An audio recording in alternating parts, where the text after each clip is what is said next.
Hello viewers, আসসালামু আলাইকুম। সবাই কেমন আছেন? আশা করি সকলেই ভালো আছেন। আজকে আমি বানালাম ক্রিসপি পটেটো ফ্রাই।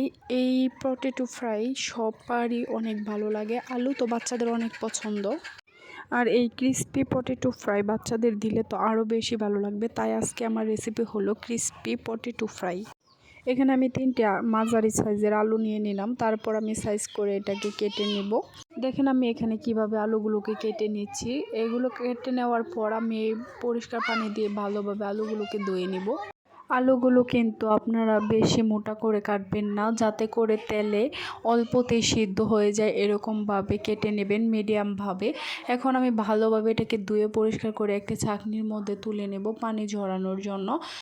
আর এদিকে আমি একটা প্লেটে নিয়ে নিলাম আটা, তারপর দিয়ে দিলাম মরিচ গুঁড়ো, হলুদ গুঁড়ো, জিরে গুঁড়ো, আর ফ্লেভারের জন্য দিয়ে দিলাম কালো জিরে, আর দিয়ে দিলাম গোলমরিচের গুঁড়ো, আর দিয়ে দিলাম পরিমাণ মতো লবণ, আর 1 চামচ কর্নফ্লাওয়ার। এগুলোকে আমি সম্পূর্ণ ভালোভাবে মিশিয়ে নেব। তারপর অল্প অল্প পানি দিয়ে একটি গুলা তৈরি করব। কিন্তু এটাকে আমি বেশি পাতলা করে করব না, আবার বেশি ঘন করেও করব না, যাতে করে আলুর গায়ে লেগে থাকে এরকমভাবে আমি এটা তৈরি করব। না হলে কিন্তু আমি যে ডিজাইনটা করতে চাইতেছি সেটা হবে না। আমার কিন্তু গোলাটা পারফেক্টভাবে হয়ে গেছে। তো এর মধ্যে আমি এক এক করে সব আলু একসাথে দিয়ে দিব। দিয়ে দেওয়ার পর আমি চামচ দিয়ে ভালোভাবে মেখে নিচ্ছি।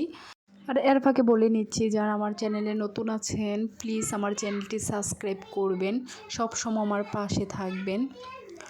তো দেখেন এখানে আমি আটা নিয়ে নিয়েছি। এর আটার ভেতরে কিন্তু আমি অন্য কোনো কিছু দেইনি। তো মেখে নেওয়া আলুগুলো আমি এক এক করে আটার উপর দিয়ে দিলাম, আর শুকনো হাতে আলতোভাবে এই আটাগুলো আলুর গায়ে লাগিয়ে নেব।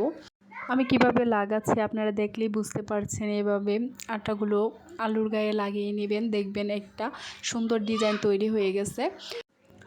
প্লিজ যারা আমার চ্যানেলে নতুন আছেন প্লিজ আমার চ্যানেলটি সাবস্ক্রাইব করবেন, সবসময় আমার পাশে থাকবেন। পুরো ভিডিওটি দেখে একটি লাইক দিয়ে যাবেন।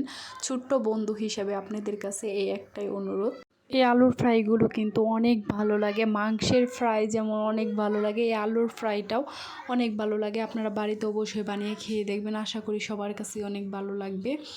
তো দেখেন আমি এগুলো যেমন করে আটার সাথে লাগিয়ে নিলাম, সবগুলো এভাবে আটার সাথে লাগিয়ে নেব। আর আমি এদিকে অন্য একটি কড়াইয়ে মিডিয়াম আঁচে তেল হালকাভাবে গরম করে নিলাম। এটা আমি একদম ফুটানো গরম করব না, না হলে এই ফ্রাইটা দিতেই পুড়ে যাবে। তাই আমি এটা মিডিয়াম আঁচে তেলটা গরম করে মিডিয়াম আঁচে আমি আলুগুলোকে ফ্রাই করে নিব। আবার লো আঁচে ভাজতে যাবেন না, তাহলে দেখা গেছে এগুলো তেলটা গায়ে লেগে থাকবে, চেপচেপ করবে। তাই এটাকে মিডিয়াম আঁচে ভালোভাবে ভেজে নেবেন।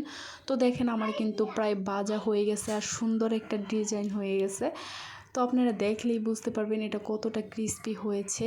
আপনাদের আমি দেখিয়ে দিচ্ছি। দেখেন এই আলুর ফ্রাইগুলো কিন্তু দেখলে মাংসের মতো লাগছে, এটা কিন্তু খেতেও অনেক ভালো লাগে। এটা আলুর ফ্রাই যে আপনারা বুঝতেই পারবেন না, এতটা ভালো লাগে। সবসময় তো সাধারণভাবে আমরা মাংসের ফ্রাই খেয়ে থাকি, বা ভালো ভালো উন্নত মানের জিনিস দিয়ে ফ্রাই খেয়ে থাকি, কিন্তু এরকম গড়ে থাকা সবজি দিয়ে ফ্রাই করে বাড়িতে খেয়ে দেখবেন, আশা করি সবার কাছে অনেক ভালো লাগবে। এইগুলো কিন্তু খেতে মাংসের মতোই লাগে। অবশ্যই আপনারা বাড়িতে বানিয়ে খেয়ে দেখবেন। তো যারা আমার পুরো ভিডিওটা দেখলেন তাদেরকে অসংখ্য ধন্যবাদ। পরবর্তী ভিডিও দেখার অনুরোধ রইল। ততক্ষণ পর্যন্ত সবাই ভালো থাকবেন, সুস্থ থাকবেন, সবাইকে নিয়ে ভালো থাকবেন। খুদা হাফেজ।